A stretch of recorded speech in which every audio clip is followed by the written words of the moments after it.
বন্ধুরা আজকের আমি বানাবো হচ্ছে তোমার নিরামিষ সোয়াবিন ছোলার ডাল আলু দিয়ে টমেটো দিয়ে আর যা যা প্রিপারেশান দিয়ে করছি সেটা অ্যাকচুয়ালি কী বলো তো, প্রত্যেক মঙ্গলবার আসলেই আমার চিন্তা হয় যে একটা স্পেশাল কিছু করতে হবে, নাহলে তো সবাই খাবে কি করে।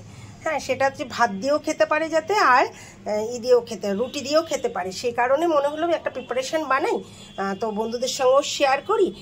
তো সেই কারণেই আমার এইগুলো করা, তার জন্যে আমি ভাবলাম যে করছি যখন তাহলে একটা ভিডিও করে ফেলি।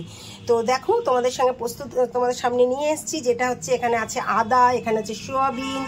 হ্যাঁ, এই সোয়াবিনটা জানো তো জলে ভিজিয়ে রেখেছিলাম, ঠিক আছে, জলে ভিজিয়ে রেখেছিলাম, নর্মাল জলে ভিজিয়ে রেখেছিলাম, ভিজিয়ে আমি 2-3 বার ধুয়ে এই সোয়াবিনটা শুকনো করে রেখে দিয়েছি। ছোলার ডালটা ভিজিয়ে রেখেছিলাম, 3-4 ঘন্টা হয়ে গেছে, এটাকেও আমি শুকনো করে ছেঁকে রেখে দিয়েছি। এখানে আলু আছে, এখানে টমেটো আছে, আর যেটা আছে সেটা হচ্ছে এই দেখো এখানে আছে। আমি এই মশলাটা সবসময় বানিয়ে রেখে দিই, তোমাদের সঙ্গেও শেয়ার করছি। সেটা হচ্ছে এখানে রয়েছে জিরে, ধনিয়া, মেথি, তারপরে মৌরি, ঠিক আছে, তারপরে এখানে রয়েছে শুকনো লঙ্কা, তেজপাতা, তারপরে এলাচ, দারচিনি, আর এখানে একটা জিনিস রয়েছে সেটা হচ্ছে হিং, ঠিক আছে। এবার চলো তোমাদেরকে প্রিপারেশানটা আমি করে দেখাচ্ছি, তোমরাও বাড়িতে করে খেয়েও খুব ভালো লাগবে, মানে জলদিও হয়ে যাবে। আর কি বলো তো, মশলাটা করা থাকলে মশলাটা নিয়ে একটু ঝামেলা হয়, তাই মশলাটাকে আমি সাধারণভাবে কি করে রেখে দিই। তো এই মশলাটা এটার জন্য করছি, আমার 2-3টে পদে হয়ে যাবে। হ্যাঁ, যখন করবো বের করে নেবো। চলো তাহলে রেডি করি, তোমাদের সঙ্গে শেয়ার করলাম। কড়াই বসিয়ে দিলাম, ঠিক আছে, কড়াইটা একটু গরম হয়ে গেছে, এর মধ্যে আমি দিয়ে দেবো হচ্ছে এই সব মশলা, ঠিক আছে। আমি যা যা মশলা তোমাদেরকে দেখিয়েছি সব। আর বন্ধুরা তোমরা কি করবে, এই দেখো যে ডালটা আমি রেখেছিলাম শুকনো করে, এই ডালটা আমি পুরোটা দিয়ে দিলাম, ঠিক আছে,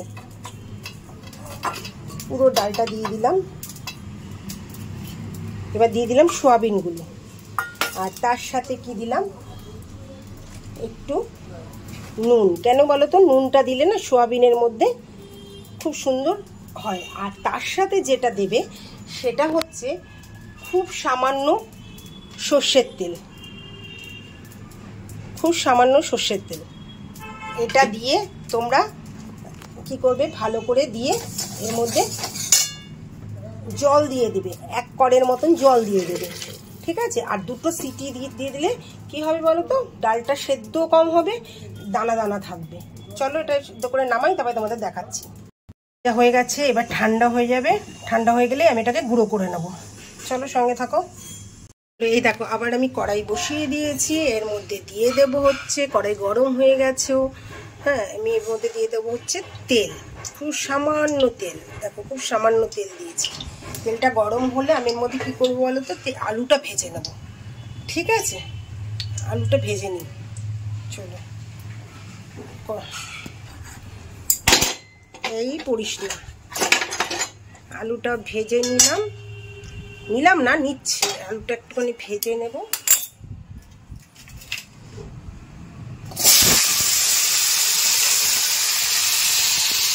এর মধ্যে দেবো আমি সামান্য নুন, কারণ নুনটাকে না বুঝে দিতে হবে, কারণ নুনটা তুমি ডালের মধ্যেও দিয়েছো, ঠিক আছে, সে কারণে নুনটা বুঝিয়ে করতে হবে।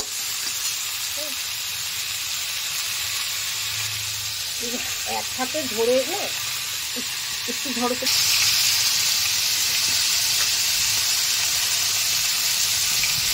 এক হাতে ধরে না মানে করা যায় না, কেউ ক্যামেরা ধরলে।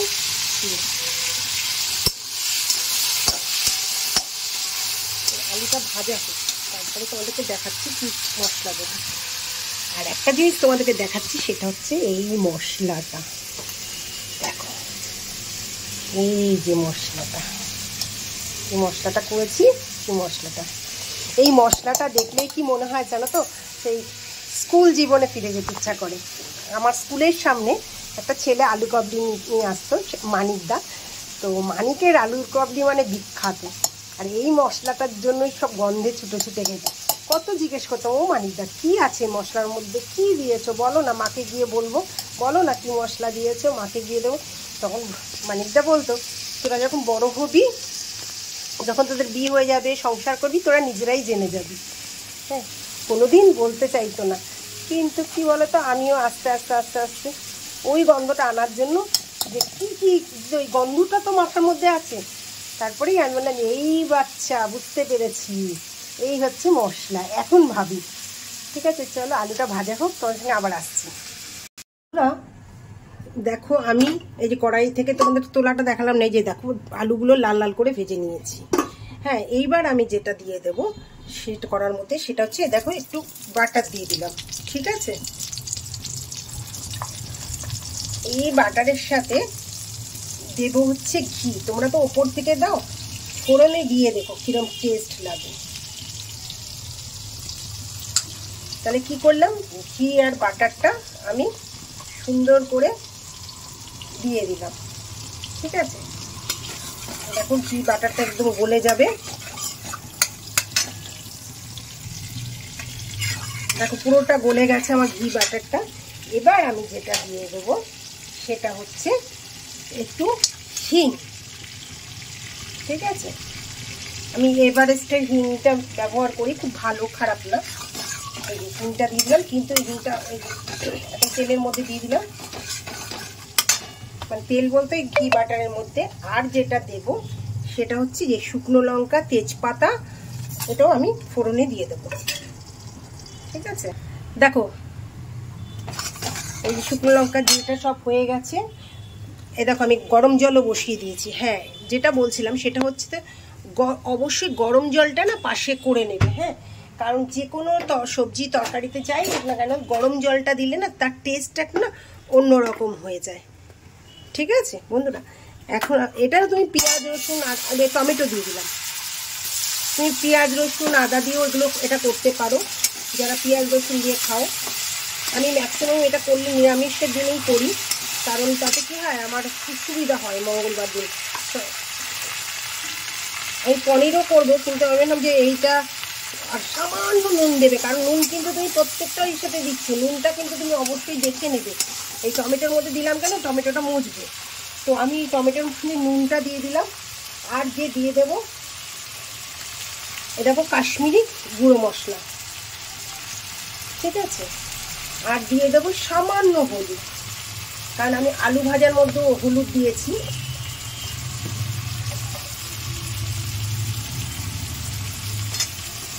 হলুদ পড়ে গেল, রান্না করতে করতে হলুদ পড়ে যাওয়া নাকি ভালো, পড়ে গেল, দেখেছো তো সাইডে কতটা হলুদ পড়ে গেল। চলো বন্ধুরা দেখো, এইবার আমার টমেটোটা মজে এসছে। এইবার আমি যেটা দেব সেটা হচ্ছে আদা দেব।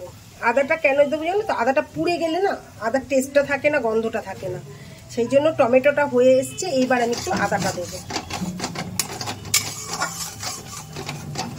তাতে কি একটা আদার সুন্দর মিষ্টি গন্ধ যেটা সেটা থাকবে, পোড়া পোড়া পোড়া হবে না।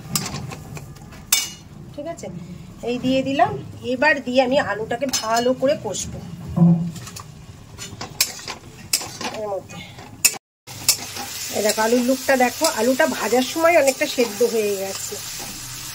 যেহেতু আমরা তো একটু চন্দ্রমুখী আলুটা খাই, তাড়াতাড়ি সেদ্ধ হয়েও যায়, এটা ভাজতে ভাজতেই সেদ্ধ হয়ে গেছে। ঠিক আছে, এবার আমি যেটা করব সেটা হচ্ছে তোমার এই যে ডাল আর সয়াবিনটা পুরোটা এর মধ্যে ঢেলে দেবো।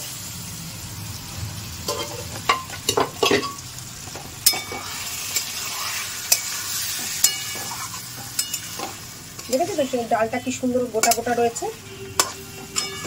ডালটা গোটা গোটা না থাকলে ভালো লাগবে না কিন্তু খেতে, ডালটা গলে গেলে আর ভালো লাগবে না।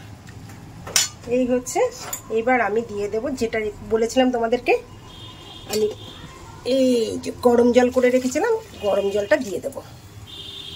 ঠিক আছে, দেখো আমার হয়ে গেল মোটামুটি ছোলার ডাল আলু এটা সেদ্ধ। ঠিক আছে, দেখো আলু সেদ্ধ হয়ে গেছে। হ্যাঁ, আমি কিন্তু এর থেকে বেশি করবো না, কারণ এটা না ঠান্ডা আবার ঝোলটা টেনে যাবে। আর তোমরা যদি কেউ ওপর থেকে ঘিটি দিতে চাও দিতে পারো, কিন্তু আমি আর গরম মশলা ঘি দেবো না, গরম মশলা বলছি যেটা এখন দেবো একটুখানি গরম মশলা,